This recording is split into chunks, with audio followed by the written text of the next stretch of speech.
welcome back to the channel. My name is Weston. How are you guys doing today? Well, we are picking up this video right where the last one went off. And if you guys watched the last video, you'll know we pulled the Cummins out of the F700. And look at her. There she is. She's sitting on the back of the Duramax. So, today's video, we're going to go on what we need to do to this motor so she'll fit in this truck over here. Let's get after it. So guys, we are waiting for some parts to come in to get this thing on the roll. And before we do that, I wanted to just take the time and, you know, the last video that we put out, I think was the longest video we've ever done. I think it was like 22, 23 minutes. And basically, I'm trying to get a lot more content in the videos. I don't want to break them up because there's a lot of people out there who might be wanting to do a project like this. And I'm just trying to get all the details in there that they would need to know and get it a lot more comprehensive. I don't know if it's good or bad. I kind of like it. Tell me down below in the comment section what you think. If you like the shorter videos, if you like the longer videos. I kind of like doing the longer videos. I can include more in there and give people a lot more insight on how to do what we're doing. So like I said, we're waiting on parts. I just tracked the UPS man. He should be here pretty quickly with the parts that we're waiting on for this engine. But while we're waiting for him, I thought I would tell you guys exactly what we need to do with this 12 valve so she'll fit in the F350 grate. So guys, we've got two goals that we need to accomplish while we got this motor out of the truck. The first thing is we need to take and convert this thing over so it'll fit in our Cummins. That's obvious, or excuse me, in our Cummins truck, our F350. So the other goal we need to accomplish is things that anybody would do to this motor while it's out. Basically, we need to reseal it. There's a couple other things that we need to do. There's what's called the KDP. It's a killer dowel pin mod, which is basically there's a dowel pin behind this cover. Killer dowel pin mod, which is basically there's a dowel pin behind this cover that'll fall out and get stuck in the gears. That's another thing we need to do. We're going to clean it up. We're probably going to paint it, make it look pretty. We'll have to turn that oil pan around. That's a front sump oil pan. We need to flip it around because if we leave it that way, it will not fit in the truck. That'll hit the cross member. So it should just come unbolted and turn around and bolt back up. We'll have to put a different pickup tube on the oil pump. That way it can suck oil from the back instead of the front. We'll have to take the Allison, the adapter plate, and everything off the back. You know what, guys? We've got a lot of stuff to do to it. But we'll take you guys along for the ride and show you step by step how to do it. They're here! Finally! The little box is just as important. Whatever's in that thing is not built half-assed. That's for sure. So guys, you might be able to guess what's in this box. And you know what's funny? This little box here weighs the same amount as this big box up here. So that either means this is really light or this is really heavy. This is 50 pounds, this is 51 pounds. So they're both pretty heavy. Anyway, zoom right in. Maybe you can see what it is. The natural zoom. Screw the one on the camera. Just roll! Motor mounts. So let's take and open this up. I am so excited. I love new parts. Not very often do I get any. I usually got to work with old junk. I need to go find my knife. All right, let's start off with the big box. It must have all the goodies in it. I couldn't find a knife, but I got a key, so we're good. At least I don't open it with a chainsaw, like zip ties and bi-splice. I'm so excited. I am so excited. Are we ready? We're ready. Ooh! They sent us a book. This would be really helpful if I knew how to read. Thank you for your purchase, Diesel Conversion Specialist. I think this is actual... Yeah, look at this. This is an actual installation manual. They give you everything you would ever need. Like they tell you how to make the cruise control work, engine mount, engine installation, drive lines. Look at this. Hey, they got pictures. That's going to be good for me. I need pictures.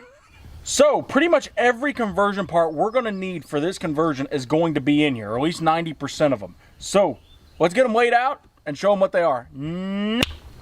Look, they're all out of their boxes. Now, I imagine you guys didn't want to see me just wrestling around with some boxes for a little bit. So, I already got everything pulled out. Let me tell you, it's all beautiful.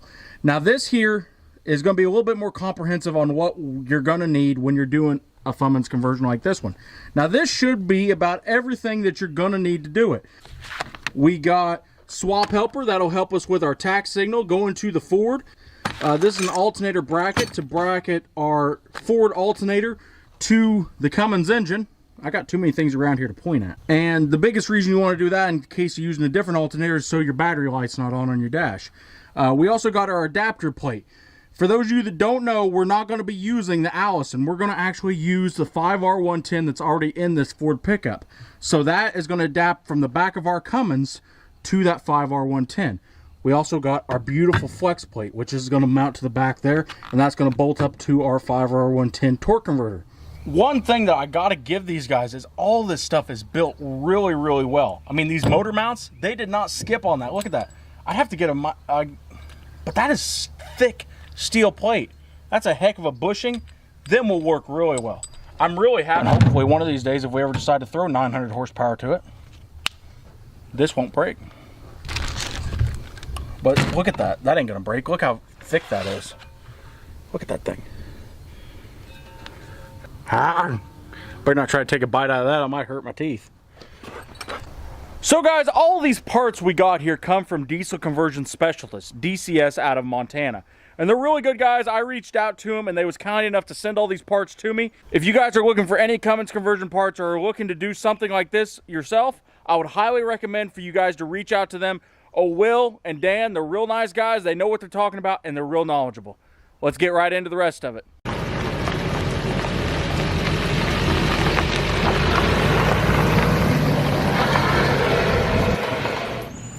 You know, if I was a betting man, I'd about say that engine has not been washed in close to 20 years, 21 years probably, because it's absolutely filthy, and I don't think they'd have washed it. So, let's make it look pretty.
Now we can see what we're working with. Now for those of you that might know, this is an industrial engine, industrial 5.9 P-pump Cummins, and the reason it's industrial compared to a regular 12 valve that you pull out of a pickup is this came out of a medium duty truck. Now there are some differences we're going to have to tackle with this because the conversion kit and a lot of the conversion parts out there are tackled against the 12 valves in the Dodge pickups. But it ain't nothing we can't handle, and most everything we can make work pretty easily. So we got it cleaned up. There's still a couple spots here and there, but it really cleaned up well. The paint on the block is in really good shape. There's a couple places where it got blown off at the power washer. But we're going to take and paint this engine while we're at it. We got to make it look pretty. And we got to thank old Tristan. He was the one that done this dynameter tested by. They painted over his kind of half of his sticker when they was putting it on up there at Cummins. But he made sure this was a good engine back in 1997. So here's what we're going to do to her. First things off, we got to fix the killer dowel pin, which is a dowel pin that falls out of the timing cover and gets stuck in the timing gears. While we're doing that, we're going to reseal the timing cover so we don't got no leakage there. We need to flip that oil pan around, spin it around so it will actually fit in the F350. The sump needs to be in the back, and I've got another pickup tube over there we've got to put on the engine. After we're done with that, we need to take the transmission bell housing and everything off here because we're not going to use that or need it for the F350. And before we put our adapter plate from DCS on there, we need to take and reseal the rear main. So we're going to put a new rear main on it. That way we don't have no leak in there. That's what we're going to do for right now. Realistically, nothing else is leaking. That little drain plug right there is leaking a little bit, but I imagine the O-ring or something on it's messed up, or maybe it's just not tightened up all the way. So let's get after it. So we got the timing cover off of the 12 valve here, and this is one of the things that 12 valves are really notorious about, is right in here. Let me get my flashlight. Right there, if you can see it, there's a dowel pin that's right there in that hole on the left-hand side there. And that dowel pin will vibrate out and fall down in the gears on the sides. So if it vibrates out, it'll fall down here, crack the case right here, or it'll come around and get in between these gears. But most of the time, I think this cam gear spins this way, if I remember right, so it'll come around and get in there. And if it does, this is one thing you always want to kind of look at whenever you're going to go look at a 12 valve or looking to buy an engine or something, is make sure the case isn't cracked anywhere around here, because that'll mean that dowel pins fell out and broke something. Our dowel pin's still in there. We don't got no problems with any of our gears or anything. They're all in good shape. So there's a little bolt that holds in the timing cover right next to the dowel pin. And there's a lot of kits online they'll sell you for 40, 50, 60 bucks, whatever they are. There's some of them are 20 or 30, but I didn't have the time to wait for them, and I'm too impatient and I didn't want to pay 50 bucks. So I went down to the hardware store, got me some washers. Got me a big old washer that sticks right through there. Now obviously it's way too big to fit in there. So we're gonna go over to our grinder on the bench, and we're just gonna grind off as much as we can so it'll fit perfectly down in there and hold that dowel pin from falling out. So we got our killer dowel pin fix put in there, which is our ground down washer around a bolt, and we put some washers behind it. Now we're going to put this seal on our front cover, that way we don't got no leakage, and we're going to put it back together. So we got the front seal on there. Now we're going to move to the back. We're going to get the transmission out of our way, the adapter plate. We'll put a new rear main on it, and I think before we put the new adapter plate on it, we'll go ahead and paint the motor.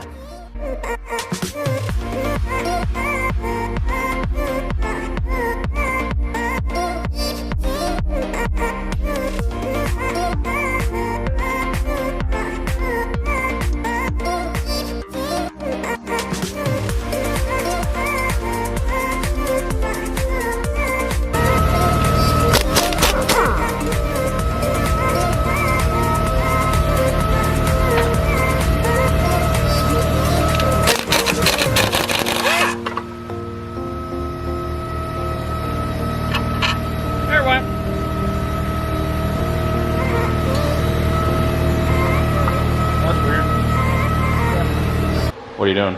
Taping up our engine so all the horsepower don't get out. No, we're actually taping up the engine so we can paint it. There's some things we don't want painted, so we're going to cover them things over.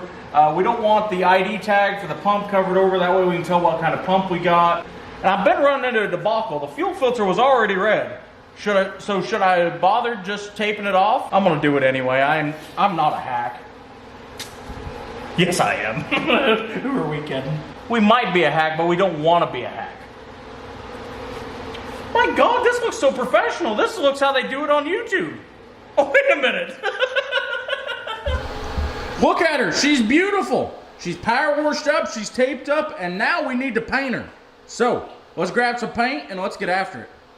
You know, the guy up there at Orson said, hey, if you're painting that engine that's going in a Ford, you can't use nothing but Ford paint. So he got me some gloss Ford red. I think this is the same color half of them 8 ends are. I don't know, it's tractor paint. Tractor equipment and industrial enamel.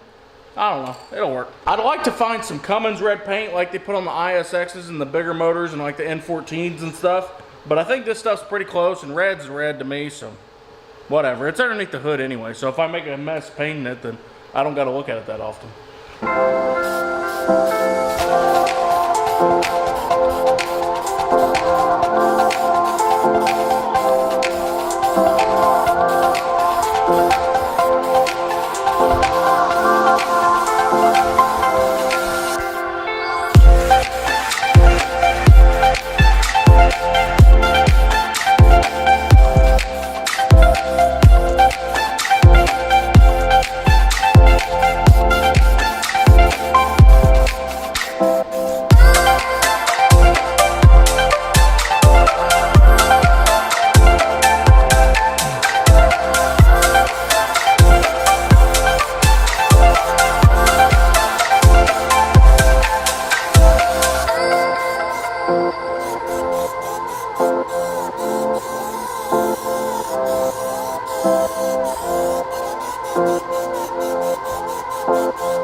So let's see how good a job we done. Hey, that's not bad actually, for my limited paint skills. So there might be a lot of people asking, why'd you go with matte black for the exhaust? And the reason for that is because most exhaust paint, or any exhaust paint I've ever seen, is matte black. And that's just what they had. And so gloss paint ain't gonna stick to something that gets this hot.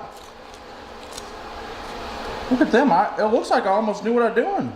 Not much red on the manifold at all. And any red that is on the manifold will burn off. Actually, these little passages coming out of the head, they'll probably burn the red paint off them too, then get hot too, so.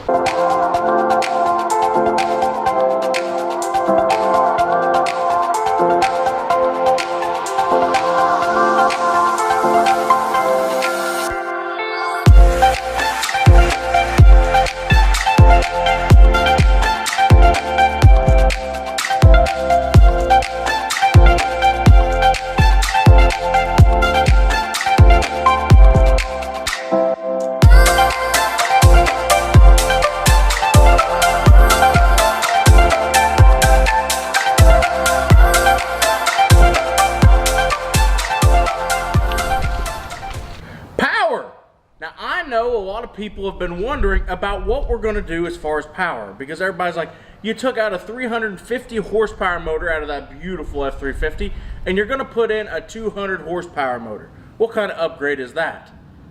Well, guys, don't worry, we're not doing all this work just to put 200 horsepower in her. I guess you guys will just have to stay tuned for next time, but I think she's going to make just a tad bit more than that. So I think that's about the time we're going to wrap up this video. Now, I hope you guys subscribe, because we're going to get this thing put in there, get it running, and we've got a lot of other projects I think you guys will like.